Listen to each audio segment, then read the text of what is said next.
Olá a todos, vamos continuar aqui, né, a nossa aulinha. E aí, nesse momento, a gente vai falar sobre lucro presumido, tá? Então, ó, primeira coisa que a gente vai fazer é definir qual que é o que é o regime de lucro presumido. Ele é um dos três tipos de regime tributário que a gente tem aqui no Brasil. Quais são os três tipos de regimes tributários? Primeiro, mais básico deles é o Simples Nacional. Nós temos também o lucro real, que é o mais específico, onde se detalha todos os ganhos e todos os rendimentos, e o lucro presumido, que é esse que a gente vai avaliar aqui agora. Tem uma diferença básica entre eles, que é em função do faturamento, do rendimento que a empresa tem, né? Então, se a empresa tem um faturamento de até 4,8 milhões, ela pode optar por estar registrada como Simples Nacional. Se ela tem um rendimento de até 78 milhões, ela pode estar registrada como lucro presumido. E se ela tiver acima disso, ela é obrigada a adotar o lucro real, tá? Como sistema de como é que chama mesmo? Como sistema tributário, tá? Então, o lucro real é o que é obrigatório. E aqui são sistemas, o lucro presumido e o Simples Nacional, que o governo permite que empresas menores tenham mais facilidade na hora de pagar os seus tributos. O Simples Nacional, ele é recolhido uma vez por ano, o lucro presumido, ele é trimestral, então a cada 3 meses, e o lucro real é mensal. Então, dependendo de onde você for verificar, eles dividem esses valores aqui, que é anual, por valores mensais, dividido em 12 parcelas, tá? Outra coisa importante de destacar é que esses valores mudam, tá? Até alguns anos atrás, era 4,8 milhões aqui no Simples Nacional, 48 milhões o lucro presumido aqui, o limite superior, e o lucro real era a partir de 48 milhões. Por que isso muda? Porque tem inflação, a moeda, né, desvaloriza, valoriza ao longo do tempo. Então, a legislação vai alterando e vai permitindo que algumas empresas se enquadrem ou não nesse sistema em função do faturamento que elas têm. Então, até 2019, se eu não me engano, era 48 milhões esse limite aqui. Aí, em 2020, já alteraram para 78 e permaneceu em 2021. Então, a maneira como a gente vai calcular não muda, tá? É muito improvável que tenha alguma alteração nesses valores. Mas os valores que são assumidos como esses limites, esses podem mudar. Por isso que é importante estar sempre se mantendo atualizado ano a ano, né? No que diz a legislação. Ah, o lucro presumido, que é o que a gente vai estudar hoje, ele tem algumas exceções. Por quê? Porque não é só a questão do faturamento que permite que uma empresa se assuma como lucro presumido. Quais são as exceções? A primeira é a instituição financeira. Banco, cooperativa de crédito, qualquer instituição que trabalhe com o mercado de capital financeiro do tipo, entre as outras que tem aí, elas não podem ser classificadas como lucro presumido. Tá? Não é possível que isso ocorra. Por quê? Porque é um lugar que é passível, né? Eventualmente, pessoas de má índole acabam desviando dinheiro, fazendo coisas que impedem o governo de tributar. Então, por segurança, o governo não permite que instituições financeiras sejam classificadas como Simples Nacional ou lucro presumido. Todas elas são obrigatoriamente lucro real. Empresas que tiverem rendimentos fora do país também têm essa exceção. Elas não podem ser lucro presumidos, elas obrigatoriamente têm que ser lucro real. Por quê? Não tem como o fiscal da Receita viajar para fora do país para fiscalizar os livros de uma empresa que está no exterior. Então, se ela tem rendimento que é produzido lá fora, ou se ela tem sociedade, sócios lá fora, ela não pode ser classificada como lucro presumido. Tá? A empresa tem que estar dentro do país. Por fim, empresas públicas ou alguma entidade pública que tenha o governo como sócio ou sócio majoritário, por exemplo, Caixa Econômica Federal, Banco do Brasil e outras instituições, Petrobras, Eletrobras. Esses tipos de empresas não podem ser classificadas como lucro presumido, mesmo que os ganhos delas não sejam pequenos. Por quê? Porque é questão também de idoneidade, de corrupção e tudo mais. Para evitar esse tipo de transtorno, toda empresa pública tem que ser muito bem fiscalizada, tem que pagar todos os impostos certinhos, tem que ser muito bem regulamentada. Então, elas são todas obrigatoriamente classificadas como lucro real. O que diz isso? Legislação, subseção 1 da Lei 8.541, lá de 1992. Então, é uma legislação até antiga já, tem quase 20 anos que isso existe. Tudo isso que a gente está falando tem em livro, tem em aula, tem em vários pontos, mas todo mundo se baseia num critério, qual que é? A legislação. O governo expressa isso no formato de lei e aí a gente obedece essa legislação cumprindo essas características aqui. Continuando. Aonde que eu uso o lucro presumido? Eu vou usar no cálculo do imposto de renda da pessoa jurídica e no cálculo da contribuição social sobre lucro líquido. Vocês conhecem, né, como IR, PJ, CSLL, mas é ideal sempre a gente saber do que a gente está falando.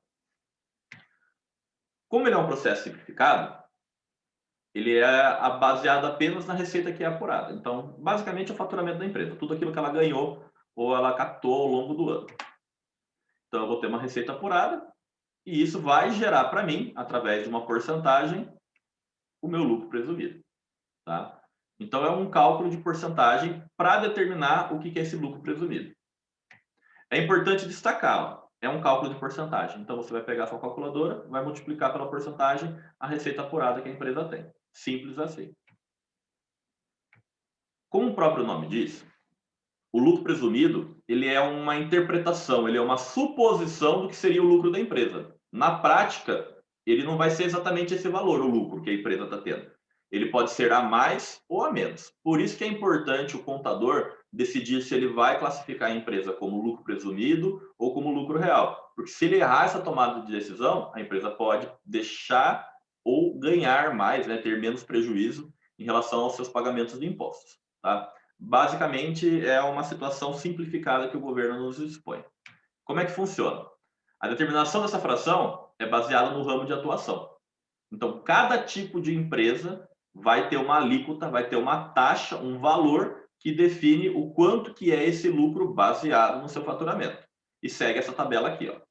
Então, essa tabela, ela já tem um bom tempo já, não sofre grandes alterações, mas é assim, ó, em serviços gerais, empresas que prestam serviços em geral, o imposto de renda e a contribuição social vai gerar como lucro 32%. Então, de tudo aquilo que ela pegou, 32% é considerado lucro. Para transporte de valores, indústria, comércio, hospital, agropecuária, 16% no imposto e na contribuição social, 32%.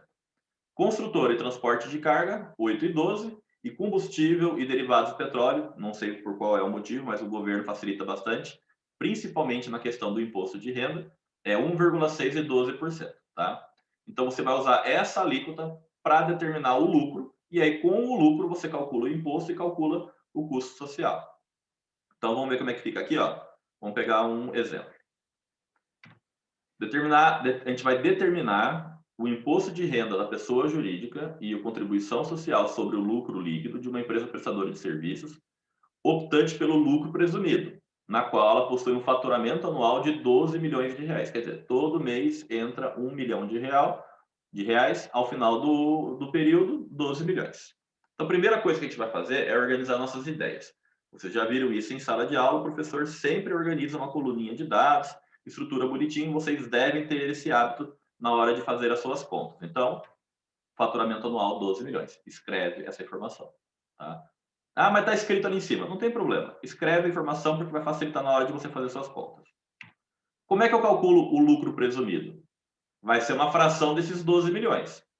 Como é que eu faço para identificar que fração que vai ser essa? Que porcentagem que eu vou usar?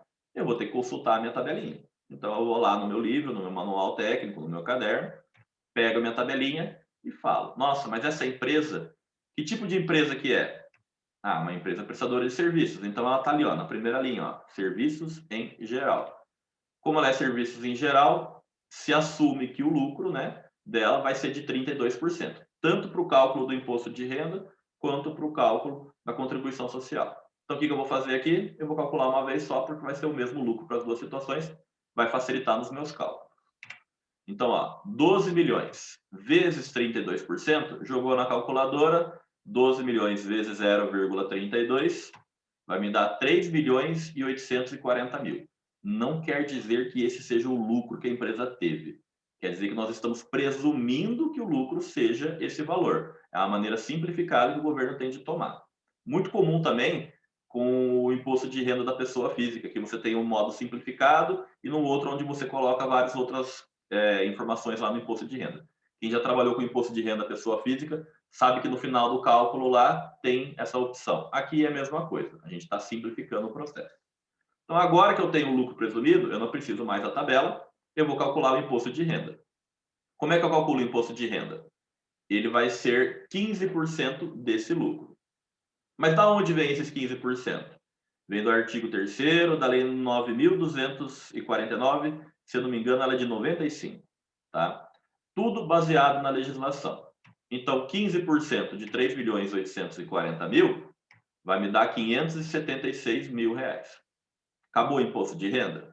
Não, porque quem já calculou o imposto de renda sabe que existe um outro negocinho, que quando passa de 240.000, eu tenho um acréscimo, né? Eu tenho um adicional que eu sou obrigado a pagar. Por quê? Porque o governo faz o imposto de renda dessa forma para empresas pequenas. Empresas maiores têm um adicional, que a gente chama de adicional de imposto de renda, que é o AIR, tá, né? O adicional de imposto de renda, ele é 10% do valor acima de 240.000. Então, é assim, ó, 10% sobre o lucro excedente a 240.000 reais. Então, até 240.000 reais, eu não tenho que pagar esse adicional, eu pago o imposto apenas.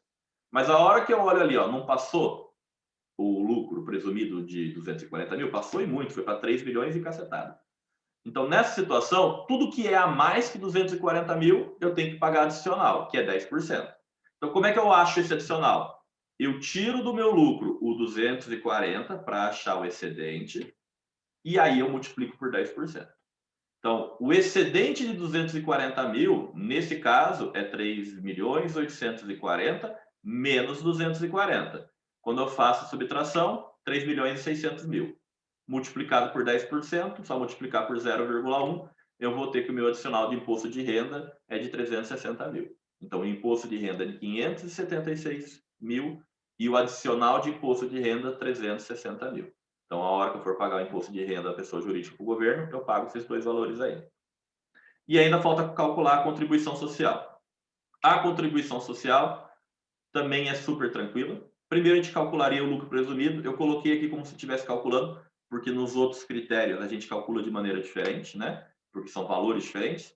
Mas como é uma empresa de prestadores de serviço, é 32%. Eu vou multiplicar exatamente pelo mesmo valor que eu fiz no slide anterior e vou obter exatamente o mesmo lucro presumido, 3.840.000. Como é que eu calculo o custo social sobre lucro líquido? Ele também, baseado na legislação, é 9% do lucro. É tabelado isso. Então, eu pego esse valor, multiplico por 9% e obtenho R$ 345.600. Então, essa é uma outra, né, taxa que o governo nos cobra, no caso da empresa, no final do ano. O cálculo é isso. Colocou na ponta do lápis, não tem mistério. Só que o que a gente sempre recomenda para vocês é que não se faça o cálculo apenas na ponta do lápis. Vocês têm que otimizar esse tipo de serviço, facilitar para vocês. Então, a gente pode muito bem fazer o cálculo do imposto de renda e a contribuição social através de uma planilha do Excel, por exemplo. Dá para programar em VBA, programar em qualquer linguagem de programação que vocês queiram, mas o Excel é o nosso pai da automatização, né? Ele permite que a gente faça tudo. Então, aqui eu tenho uma imagem de uma planilhinha que eu vou disponibilizar no link aqui para vocês, tá? Em azul são os campos que vocês preenchem, tá? Em azul clarinho são os dados de entrada e as respostas já saem aqui embaixo. Vou mostrar ela na prática para vocês e vamos verificar se bate com os valores que a gente está fazendo aqui nesse exercício. Então, vou compartilhar a minha planilhinha aqui para vocês. Olha ela aqui, ó. Então, já preenchi, mas aqui, ó, zero. Legal dessa planilha aqui é que eu tenho empresas que têm sistema misto de prestação de serviço. Às vezes ela é de tanto de transporte quanto serviço em geral. Então eu vou distinguir essas arrecadações e vou tributar o tanto que foi em serviço e o tanto que foi em transporte. Por quê? Porque cada um desses métiers tem uma tributação diferente. Mas aqui no caso, eu tenho 12 milhões de reais de faturamento anual numa empresa apenas de serviço. A hora que eu coloco isso aqui, ó, ele já calcula. Ele pega nessa tabelinha, calcula e apresenta a resposta. Nessa planilha também tem lucro real, que fica para a próxima aula, que daí eu demonstro para vocês como é que faz. Basicamente, a aula de hoje é isso. Muito obrigado pela atenção. A gente se vê de novo no próximo vídeo. Obrigado.